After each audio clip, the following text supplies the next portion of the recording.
তোমাকে আর কষ্ট করা লাগবে না। কে কষ্ট করবে শুনি? আমি। কেন? কারণ আমি দলের ক্যাপ্টেন। তুমি ক্যাপ্টেন ছিলে, এখন ক্যাপ্টেন নেই, এখন ক্যাপ্টেন হচ্ছে আয়ান। কংগ্রাচুলেশন আয়ান।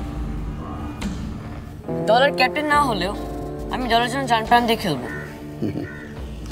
যদি কেউ বাদ পড়ে তখন তুমি চান্স পাবা, তখন জান প্রাণ দিয়ে খেলো, বুঝছো? মানে কি আমি দলের বাইরে খেলার চান্সও পাবো না? শোনো, ক্রিকেট হোক আর ফুটবল হোক, উইনিং কম্বিনেশন কখনো ভাঙতে নাই, জানো না এটা? আঙ্কেল পাপ্পুরে নেন দলে, আমি না খেলি। না না না না, পাপ্পু যে অপরাধ করছে ওরে শাস্তি পাওয়াই লাগবে। কমপক্ষে একটা খেলাও মাঠের বাইরে থাকবে, এটাও শাস্তি। কিন্তু পাপ্পু তো কোনো দোষ করে নাই, পাপ্পু তো যাইতে চায় নাই, ওর আম্মা জোর করে নিয়ে গেছে। থ্যাংক ইউ মনি, শুধু তুমি বুঝতে পারছো। কিন্তু মনি, তুমি না থাকলে তো আমাদের হারতে হবে। সুপ্রিয় দর্শক মণ্ডলী, আর কিছুক্ষণের মাঝেই টস হবে। টসের পর আমরা আপনাদের জানিয়ে দেব দুই দলের খেলোয়াড়দের নাম। তবে যারাই খেলুন না কেন, সবার চোখ কিন্তু থাকবে আজ মনির উপর। দেখেছো, ওখানেও তোমার নাম বললো। তোমাকে ছাড়া আমরা কিভাবে খেলবো?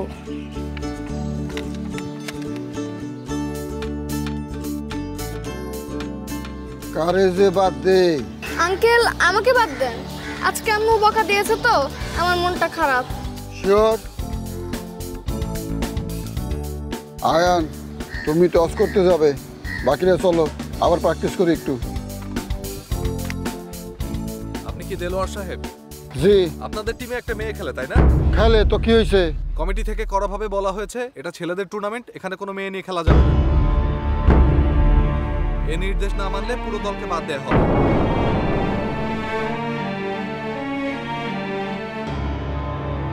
তার মানে মনি আর খেলতে পারবে না, কোনো ম্যাচেই না? শেষ, আমাদের সব শেষ। মনি মেয়ে বলে ও খেলতে পারবে না?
জি, মানে আপনি কিভাবে জানলেন? আপনার সিভিতেই তো লেখা আছে ম্যাডাম। আসলে আমাদের অফিসেও একজন সাদেক খান আছে।